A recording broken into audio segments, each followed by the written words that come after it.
malını qoruyaraq.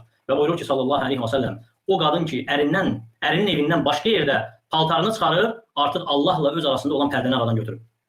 Bu qadın ki, ərinin evindən kənarda paltarını çıxarır, o qadın Allahla öz arasında örtünü çıxarıb və belə desə örtünü cırıb. Ona görə Peyğəmbər sallallahu aleyhi və səlləm bu hədisdə bəyan etdiyi kişinin namusu üçün, həmçinin qadının namusunun qorunması üçündür. Çünki qadın bağlıdır, örtülüdür, yəni gizlidir gözlərdən əri üçün. Ona görə qadının edib ərindən qeyrisinin evində paltarını çıxarmaq. Yəni bəzi evlər istisna, məsələn öz ata-anasının evi istisna və əri ilə və ərinin izni ilə qonaq getdiyi ev istisna sözsüz. Lakin ərindən qeyrisinin evində paltarını çıxararsa, artıq Allahla özü arasında örtünü aradan qaldırar. Ona görə buyurur ki, sallallahu aleyhi və səlləm 3 nəfər var, soruşma onlardan. 3 nəfər var, soruşma onlar haqda. Və sonra buyurur ki, Peyğəmbər sallallahu aleyhi və səlləm İnnəmə ələhum azim, onların yəni gedəcəyi, düşəcəyi yer əzəmətlidir. Və zənbuhum kəbir, və günahları da böyükdür. Və sonra yenə təkrarlayır ki, tələsətun la təsəl anhum, 3 nəfər soruşma onlar haqda. Rəculun faraqal cəmaətə və asa imaməhə fəmətə asiyə. O kişi ki, cəmaatı parçalayar, onların əmrinə asi olar və asi olaraq ölər. Onun haqqında soruşma. Onun əzəmətlidir işi, gedəcəyi yer və etdiyi günah da böyükdür. Və sonra deyir ki, Peyğəmbər sallallahu aleyhi və səlləm və abdun əbiq min seyyidi, ağasından qaçmış qul.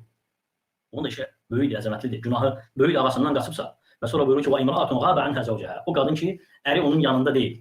Və kəfəha ma'unatu dunya. Gedib dünya ehtiyaclarını qadın üçün qazansın. Əri yanında deyil, gedib onun üçün dünya ehtiyaclarını qazansın və təbərrəcət və təmərrəcət ba'daha. O qadın onun ardından açıq-saçıq geyinir və ona xəyanət edir. Qadın əri uzaqdır ondan. İş səbəbindən gedib başqa yerə, başqa şəhərə, başqa ölkəyə, elə ki gedib ki onun üçün ruzi qazansın o qadın üçün. O gedəndən sonra qadın neyinir? Əcnəbi kişilər üçün bəzənib açıq-saçıq çıxır çölə. Allah qorusun xəyanət edir o kişiyə.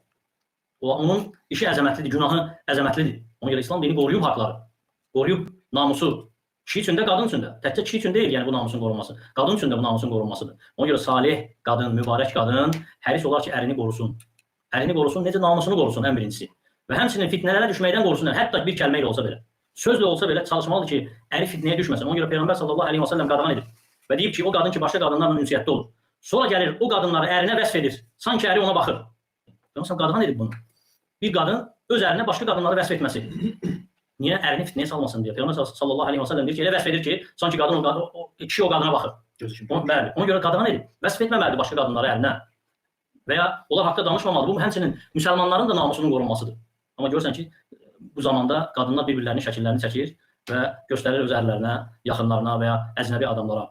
Halbuki ki, yəni bundan daha şiddətli, bu vəsf etməkdən daha şiddətlidir. Çünki qadın dedi ki, bağlıdır, örtüdür, gizlidir başqa gözlərdən, ərindən başqa. Ona görə ərini fitnəyə salmamalıdır. İstər sözlə, istər nəsə göstərməklə, istər nəsə aldırmaqla, müəyyən qəzet, jurnallar hansı ki, o səbəbdən kişi fitnəyə düşə bilər. Qorumalıdır ərini.